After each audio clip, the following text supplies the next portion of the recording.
Hi hello అందరికీ సంకష్టహర చతుర్థి శుభాకాంక్షలు. వ్రతం అయితే చేసుకుంటాను. ఇది మా ఇంట్లో నానమ్మ అయితే ఎక్కువ చేస్తూ ఉండేది పూజలు. తన పద్ధతి ఫాలో అవుతూ యూట్యూబ్లో నండునూరి శ్రీనివాస్ గారు చెప్పినవి కూడా కొన్ని యాడ్ చేసి అయితే నేను పూజను ప్రతి నెల అయితే చేసుకుంటున్నా. ఎందుకంటే నానమ్మ ఒక 30 సంవత్సరాలు ఒక గురువు దగ్గర ఉపదేశం తీసుకొని నాన్ వెజ్ తినకుంటేనే 30 years ఉండిపోయింది తను. అక్కడి నుంచెలే నాకు కూడా భక్తి ఎక్కువ పెరిగి చిన్నప్పటి నుంచెలే ఈ భక్తి చేసుకోవడం అనేది అయితే చాలా ఇంట్రెస్ట్. అయితే ముందుగా అయితే మా పద్ధతి ఇది. ఒక్కొక్కరి ఇంట్లలో ఒక్కొక్క పద్ధతి ఉంటుంది. ముందుగా అయితే పీఠం పెట్టుకొని దాని మీద అష్టదళ పద్మ ముగ్గేసుకొని తెల్లని క్లాత్ పరుచుకొని బియ్యం పోసుకొని గణేశుని ఫోటో ఉంచుకొని తర్వాత పసుపు గణపతిని కూడా చేసుకోవాలి. మామూలుగా అందరు చేసుకున్నట్టే పూజ చేసుకున్న తర్వాత మనం గౌరీదేవి పూజ చేసుకోవాలి. ఇందులోనే గణేశునికి అభిషేకం కూడా చేసుకోవాలి.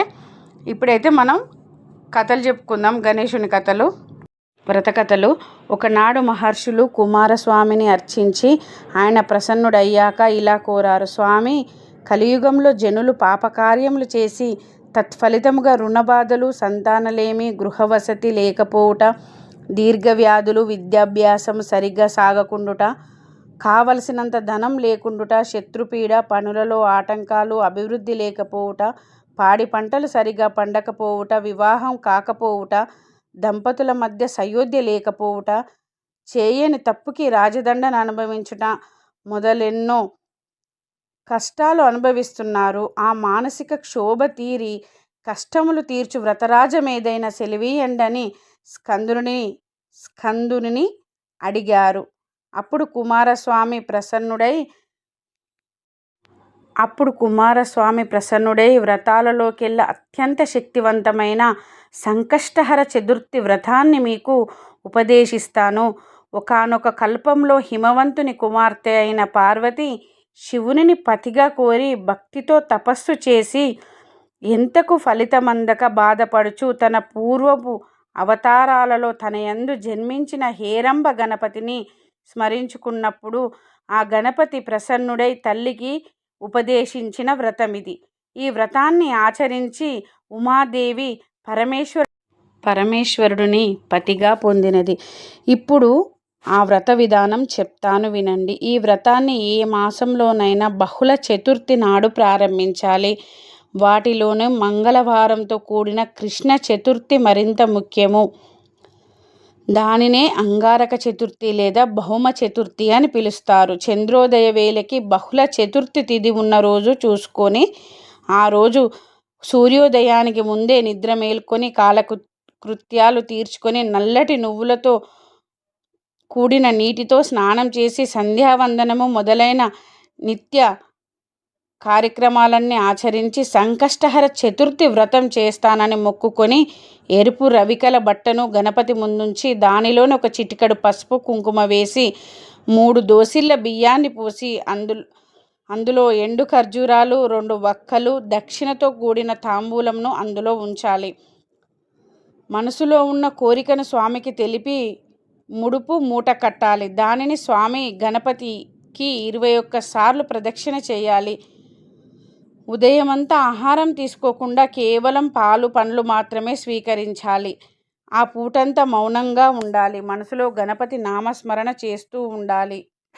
సూర్యాస్తమయం అయిన తర్వాత తలస్నానం చేసి దీపం వెలిగించి శ్రీ సంకష్టహర చతుర్థి వ్రతాన్ని ఆచరించాలి. ముడుపు కట్టిన బియ్యాన్ని ఉపయోగిస్తూ తీపి పొంగలి, కుడుములు చేసి స్వామివారికి నివేదించాలి. వ్రతము, అర్ఘ్యాలు అయిన పిదప అతిథులని గణేశ స్వరూపంగా భావించి ప్రసాదం కానీ భోజనం కానీ పెట్టాలి. ఆ రోజు బ్రహ్మచర్యాన్ని పాటించాలి. దైవనామ స్మరణతో లౌకిక విషయాల మీదికి మనసు పోకుండా చూసుకోవాలి. ఇలా ఈ వ్రతం చేస్తే కోరిన కోరికలు శీఘ్రంగా నెరవేరుతాయి. 12 సార్లు చేస్తే ఈ వ్రతానికి వ్రతసిద్ధి కలుగుతుంది. మరునాడు గణపతి హోమం చేయగలిగితే మరింత శ్రేష్టం. తరువాత భృశుండుడి మహర్షి వృత్తాంతం.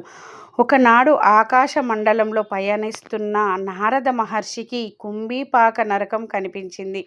లోపల ఎవరున్నారా అని చూశాడు. అక్కడ భృశుండి మహర్షి తల్లిదండ్రులు, అతడి పూర్వాశ్రమంలోని భార్య కుమార్తె కనిపించారు. వాళ్ళంతా నరకయాతన అనుభవిస్తున్నారు. వారి బాధలు చూసి చెలించిపోయి నారదుడు వెంటనే భూలోకానికి వచ్చి అక్కడ తపస్సు చేసుకుంటున్న మహర్షి వద్దకు వెళ్ళి, ఓ మహర్ష, నీ పూర్వాశ్రమంలో భార్య, కూతురు, నీ తల్లిదండ్రులు కుంభీపాక నరకంలో దారుణ బాధలకు గురవుతున్నారు.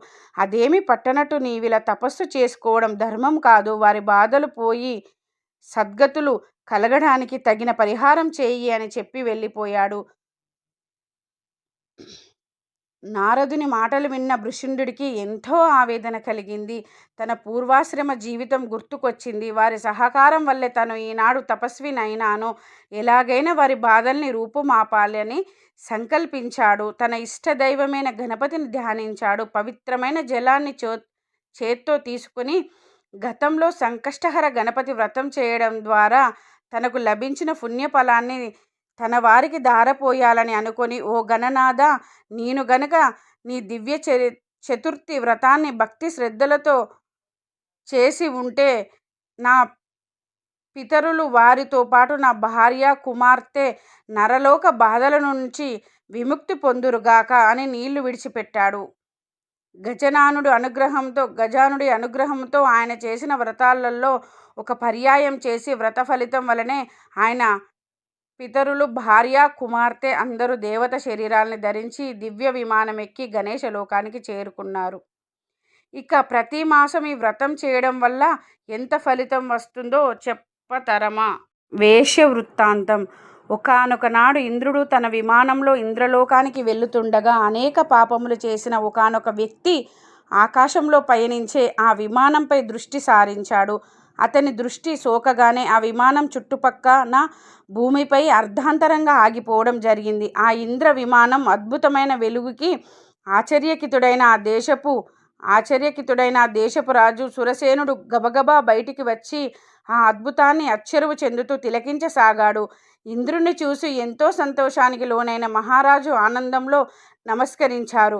అక్కడ విమానం ఎందుకు ఆపినారో కారణం అడిగాడు. అప్పుడు ఇంద్రుడు, ఓ రాజా, మీ రాజ్యంలో పాపాలు అధికంగా చేసిన వ్యక్తి ఎవరిదో దృష్టి సోకి విమానం మార్గమధ్యంలో అర్ధాంతరంగా ఆగింది అని చెప్పాడు. అప్పుడు ఆ రాజు, అయ్యా, మరి మళ్ళీ ఆగిపోయిన విమానం ఎలా బయలుదేరుతుంది అని వినయంగా అడిగాడు. అప్పుడు ఇంద్రుడు, ఇవాళ పంచమి, నిన్న చతుర్థి, నిన్నటి రోజు సాయంత్రం వరకు ఎవరైతే ఉపవాసం చేసి సంకష్టహర గణేశ వ్రతం చేస్తారో వారి పుణ్యఫలాన్ని నాకిస్తే నా విమానం తిరిగి బయలుదేరుతుంది అని చెప్పాడు.